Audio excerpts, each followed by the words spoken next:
Kalian semua pasti familiar kan sama boneka-boneka yang penuh teror kayak Annabelle, terus juga Robert. Tapi ini nih, ada satu boneka yang gak kalah serem guys, yaitu boneka Mandy. Lo lihat aja dari penampakannya aja udah bener-bener serem ya. Annabelle sama Mandy menurut gue sereman Mandy. Ternyata cerita di balik boneka Mandy ini lebih serem guys dibanding penampakannya. Sini gue ceritain.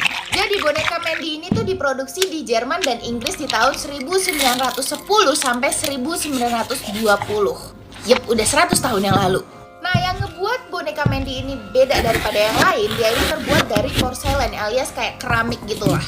Nah, boneka Mandy yang satu ini tuh bener-bener lain daripada yang lain guys. Karena dia ini ditemuin sama Miranda yang tinggal di Amerika Selatan bersama anaknya. Nah, suatu hari dia itu mendengar suara tangisan dari basement rumahnya. Kayak tangisan anak bayi. Disamperin lah tuh sumber suaranya. Ternyata ini datang dari boneka Mandy ini. Tapi awal mulanya tuh dia mikir kayak, ih ini boneka lucu banget. Gue mah udah kayak mikir, ini kenapa boneka nangis?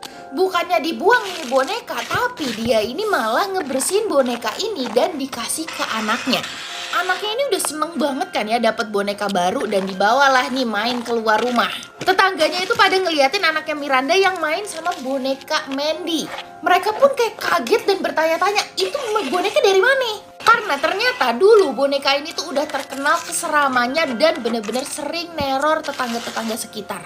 Miranda awalnya nggak menghiraukan apa kata tetangga, sampai suatu hari dia udah mulai diganggu. Mandy mulai meneror keluarganya Miranda, kayak jendela itu sering banget kebuka sendiri, terus juga perabotan rumah itu kayak sering gerak-gerak sendiri, pindah-pindah tempat sendiri. Sampai makanan di rumahnya itu sering banget tiba-tiba hilang gitu aja dan kayak kelihatan tuh ada orang yang bekas makan di situ. Terus juga terdengar suara tangisan bayi yang bener-bener kayak misterius banget.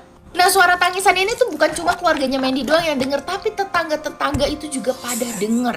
Padahal di lingkungan mereka ini nggak ada yang punya bayi. Karena udah banyak banget teror seperti ini, akhirnya Miranda memutuskan untuk memberikan boneka Mandy ke museum. Karena dia benar-benar udah nggak sanggup sama terornya. Boneka Mandy akhirnya masuk ke dalam Quesnel and District Museum di tahun 1991. Setelah itu, keluarganya Miranda benar-benar udah nggak pernah digangguin lagi. Tapi ternyata gangguan selanjutnya itu terjadi di museum ini. Mulai dari satpam itu selalu denger tangisan bayi juga. Terus juga ada langkah kaki yang mengikuti dia kemana aja. Dan bahkan gangguan ini pun dirasai oleh pengunjung museum. Banyak pengunjung yang datang kan pengen ngefoto dan ngevideo ya. Itu Mandy tuh terlihat kayak ngikutin mereka dengan tatapan yang kayak gitu. Matanya tuh kayak ngikutin. Terus juga ada mereka yang dikedipin sama si Mandy, ngegoda dia. Dan bahkan ada yang sempet katanya disentuh sama Mandy. Gue nggak tahu dah tuh bagaimana. Nah, karena teror inilah nih, akhirnya pihak museum ini memberikan tempat khusus untuk boneka Mandy yang dimana dia dimasukin ke dalam apa sih ini namanya? Ya pokoknya kotak kaca gitulah. Terus dia diberiin jimat-jimat khusus gitulah, kepercayaan mereka. Nah, begini bentukan si Mandy sekarang tuh di dalam kaca. Serem ya? Nah, menurut lo nih, Annabelle sama Mandy sereman mana? Ini sama-sama di dalam kotak kaca kayak begini. Kalau kata gue dia, Annabelle tuh sebenarnya imut tau, lucu tau. Gue kayak, kalau gue punya Annabelle gue juga seneng. Tapi kayak bukan yang ada hantunya, boleh nggak? Kalau ada barang di rumah kalian yang tiba-tiba gerak, bisa jadi itu ulahnya si Sally yang demen ngegerakin barang-barang di rumah kalian berniat untuk ngajakin main. Nah, bentukannya si Sally itu cewek yang umurnya antara 8-11 tahun ya guys. Dia punya rambut yang panjang, terus berwarna coklat yang cantik banget, pakai baju warna pink gini. Dia girly gitu loh. Tapi dia punya banyak luka-luka gores kayak begini dan matanya terus-terusan ngeluarin darah. Warna matanya juga itu hijau terang. Nah, kenapa si Sally ini bisa jadi seperti itu guys? Itu akibat pamannya yang kayak Dajjal. Nama panjangnya si Sally ini Sally Mariam William guys. Selain ngegerakin barang-barang, kerjanya Sally ini sekarang main sama anak kecil guys. Jadi kayak temen hayalan gitu. Sally bisa terbang melayang tinggi banget gitu guys. Dan sebenarnya dia seperti anak-anak lainnya ya, suka iseng. Tapi kenapa si Sally bisa jadi hantu yang kayak begini guys? Ini ada ceritanya dan sangkut pautnya sama pamannya yang kayak Dajjal yang tadi gue bilang. Jadi Sally ini sebenarnya anak satu-satunya guys. Nah, waktu itu dia ditinggalin sama pamannya nih. Sama pamannya diperkos-kos gitu guys. Tapi dia bilangin kalau ini cuma mainan.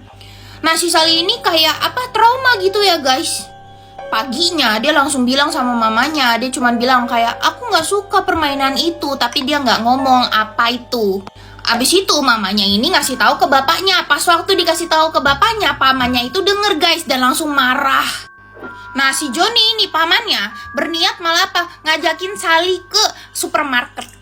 Tapi bukan malah dibawa ke supermarket, itu Sally malah dibawa ke rumah kosong dan disitu langsung disiksa dan langsung diselay.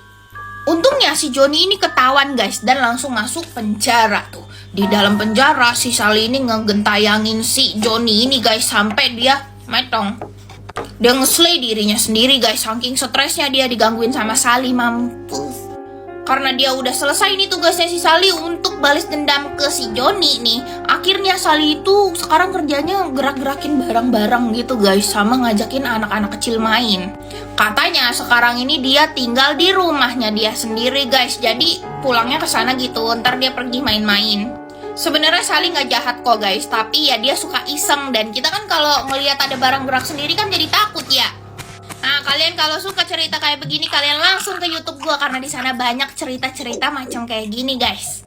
Acus ngumpul di sana. Kebayang nggak lu? Kalau salah satu boneka lu, rambutnya itu makin lama makin panjang dan lama-kelamaan juga numbuh gigi. Ini adalah Okiku, boneka Jepang yang rambutnya itu tadinya nggak segini, guys. Dan kalau lu lihat lebih dalam, itu ada giginya dalamnya. Okiku, boneka Jepang yang katanya dirasukin sama roh anak kecil pemiliknya dulu. Yang ngebuat Okiku selain rambut sama giginya tumbuh, tapi dia sering ganggu. Jadi pada tahun 1918 di Jepang, ada seorang pemuda yang namanya Aikichi Suzuki berumur 17 tahun. Dia punya adik yang umurnya 2 tahun, namanya Okiku. Suatu hari si Suzuki ini lagi main-main gitu dan ngeliat nih ada toko boneka dan ada si itu boneka yang tadi. Yaitu boneka yang pakai baju kimono kayak begini, terus rambutnya tadinya itu cuma seleher kayak rambut Dora dan sangat cantik lah pokoknya.